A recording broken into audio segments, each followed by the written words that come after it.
Did you know that February is Dental Health Month? It is, and in kindergarten, it is such a fun theme to cover for a variety of reasons. Some of your students may have never been to the dentist before, and some might be a little bit nervous or even scared of the dentist. So I am here to share my 5 favorite dental health read-alouds and one bonus, and I can't decide if number 4 or number 5 is my favorite. So let me know what your favorite is down in the comments below. Let's get started. The first book is a nonfiction book. I had a couple of nonfiction books over the years, and actually one of my favorites is an Usborne book, and I got it through Scholastic. I don't know if it's in print any longer though, because I couldn't find a good link on Amazon, but that's one that was tried and true for all about the dentist and how to teach kids about going to the dentist. But this one is still in print, and it's called Going to the Dentist by R.J. McReady. And this is short and sweet and to the point, but it's got lots of great photos of kids at the dentist. It covers what the dentist will do, the instruments they'll use, who the people in the dentist office are, and it even gets into a little bit about braces because they're always interested in braces and when will they get them, and some really want them and some don't want anything to do with them. You get the idea.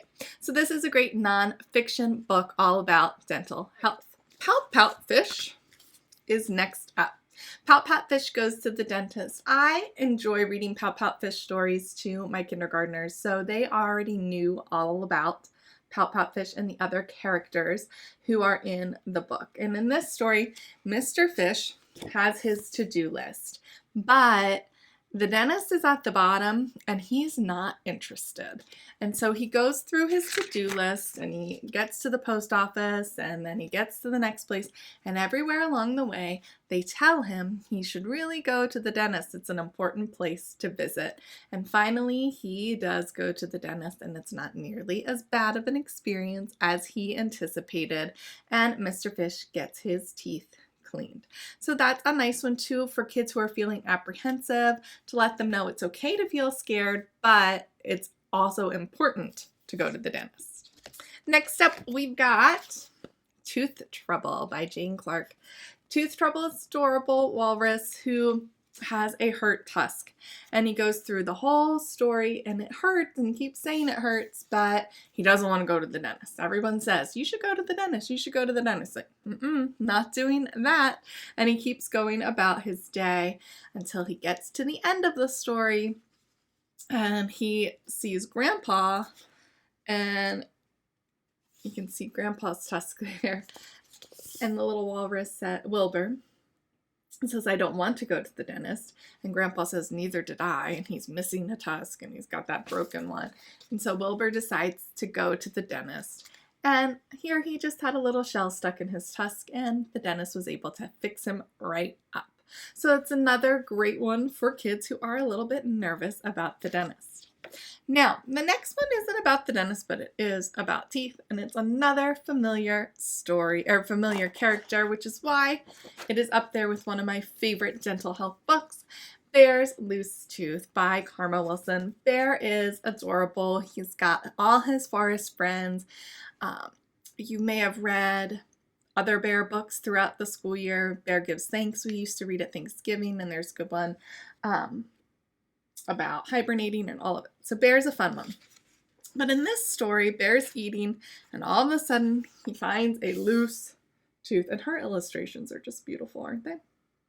And he gets nervous about this loose tooth. How is he going to eat? What is he going to do? He is very upset about the prospect of losing his tooth. And he gets through it, and his friends tell him it's gonna be okay. And then they try to pull it, and they can't get it out. And finally, Bear's tooth, comes out. And then they're all excited, and he puts it by his bed at night. And the tooth fairy comes and leaves him a treat.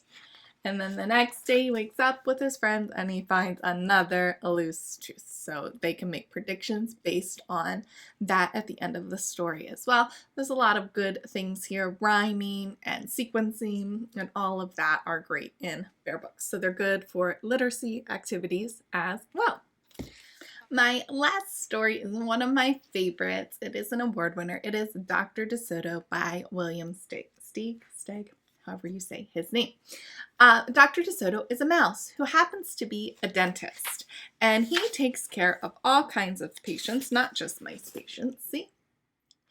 But he has one rule, and his one rule is cats and other dangerous animals not accepted for treatment. Okay, he's not going to treat a cat because cat would eat him or other animals that might eat mice. But then one day, a fox shows up in a lot of pain, and he begs them to help him because his tooth hurts so badly. And the mice decide, okay, fine, we'll help you. But they're nervous, and so then they put the fox not to sleep but give him like the laughy gas so they can pull his tooth. And while he's in that state, he talks about wanting to eat them. And so they get out of there, they pull the tooth, but he has to come back the next day for his replacement tooth. And the mice are very, very worried about him coming back. And the fox has thought to himself, I'm not sure, would it be rude to eat them at the end of this? And so he is thinking about eating them too, because that's just how foxes are. So the DeSotos come up with a plan. They say, we have to finish treating him because it's the right thing to do, but we have to protect ourselves too. So they pull his tooth, put the new one in, and then he has a special plan at the very end, and I will leave that for a surprise for you, of how he outsmarts the fox and does not get eaten. This is a fun one because the kids will be on the edge of their seats worried that the fox is going to eat Dr. DeSoto and his wife. And then it's super happy at the end when they do not get eaten and the mice outsmart the fox. Right, those are my favorite dental books. Let me know if you prefer 4 or 5 down in the comments. But I did promise a bonus book as well. This is a cute one about Curious George visiting the dentist. Again, having some of those familiar characters, if your students are familiar with Curious George, then it helps them to get better acquainted with the dentist and how it should go. But of course, Curious George, the man in the yellow hat, goes to see the dentist, and he causes some mischief, as Curious George always does. So that's another fun one to incorporate into your dental health unit. Did I miss any of your favorites? Let me know down in the comments. While you're there, you can grab any links to the books that I talked about today. They are Amazon affiliate links, which means I earn a very small commission if you choose to buy using those links. But other than that, there is no catch. All right, while you're there, please like and subscribe so you don't miss our upcoming videos. Until next time, have an exceptional day.